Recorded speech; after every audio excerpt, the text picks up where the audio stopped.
Monsieur le maire, mesdames et messieurs les élus, mesdames et messieurs, cette rentrée de septembre s'inscrit dans un contexte où, malheureusement, la pandémie de Covid-2019, que nous espérions tous être en phase de déclin, vient au contraire nous rappeler que nous n'en avons pas terminé et que chacun et chacune doit être acteur de sa propre sécurité, mais aussi de la protection des autres, en respectant les directives et gestes barrières. Ce contexte inédit nous installe dans une période sans visibilité de sortie à ce jour, faite de contraintes et d'incertitudes, dans laquelle nous sommes tous impliqués et acteurs. Incertitude pour le monde économique et notamment les commerçants, artisans et entreprises locales, incertitude pour le monde associatif, incertitude pour les lycéennes et les lycéens dans leur vie familiale, professionnelle et quotidienne. Pour pallier ces difficultés, l'État cherche à jouer son rôle, ainsi que les collectivités territoriales et locales.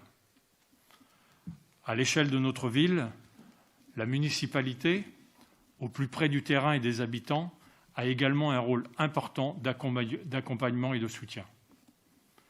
Sous le municipal précédent, la gestion de la crise a permis de traverser la période de confinement en maintenant un niveau de service public essentiel, notamment auprès des personnes les plus sensibles, tout en ciblant les priorités et en réaffectant les budgets pour permettre d'aller au-delà.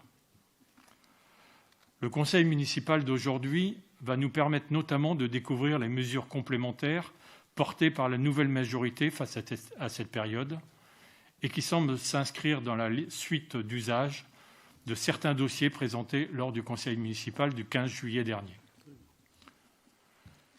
Comme nous l'avons découvert au travers des délibérations qui vont être présentées ce soir, la distribution d'aides financières semble être la facilité retenue par votre majorité, monsieur le maire, créant avant tout des effets d'annonce, sachant qu'elle cible uniquement ceux qui les touchent, ne réglant pas tout et pouvant surtout créer des inégalités. À l'inverse, le soutien, l'écoute, l'analyse individuelle des situations et l'appui technique sont oubliés, alors qu'ils devraient être privilégiés et renforcés. En effet, ils sont essentiels et portent pour valeur de créer de l'échange et de chercher à renforcer la solidarité dont nous avons tous besoin pour traverser cette période difficile qui, hélas, risque fortement de se prolonger sur le plan économique.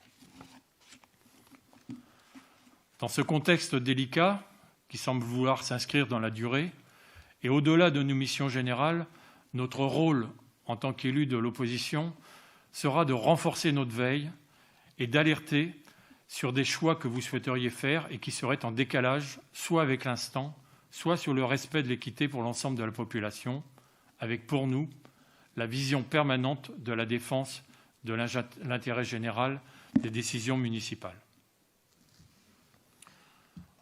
Enfin, l'activité presse de ce jour me donne l'occasion de porter un sujet à ce conseil municipal. Je lis. Une trentaine de migrants arrivent de Calais. Un important campement a été démantelé hier dans le Pas-de-Calais. Certains de ces demandeurs d'asile seront hébergés à Sainte-Luce-sur-Loire et Saint-Herblain. Nous comprenons que le sujet est sensible et qu'il s'agit dans ce cas d'un dossier relevant de la compétence directe de l'État, avec derrière la recherche d'une solidarité régionale. Depuis ce matin, sur Sainte-Luce, nous avons été interpellés par de nombreux habitants, et cet article n'est pas sans créer des réactions diverses et de l'interrogation, les gens faisant parfois l'amalgame et oubliant aussi parfois les valeurs de la République.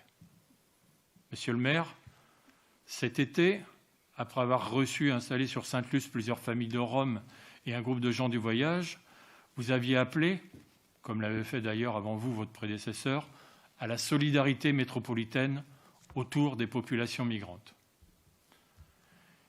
Il semblerait que votre message ne soit pas entendu, y compris par l'État et le préfet, qui font de nouveau le choix de Sainte-Luce sans mesurer le contexte global existant déjà sur la commune.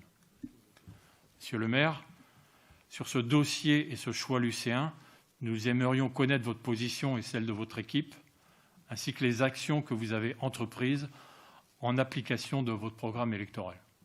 Je vous remercie.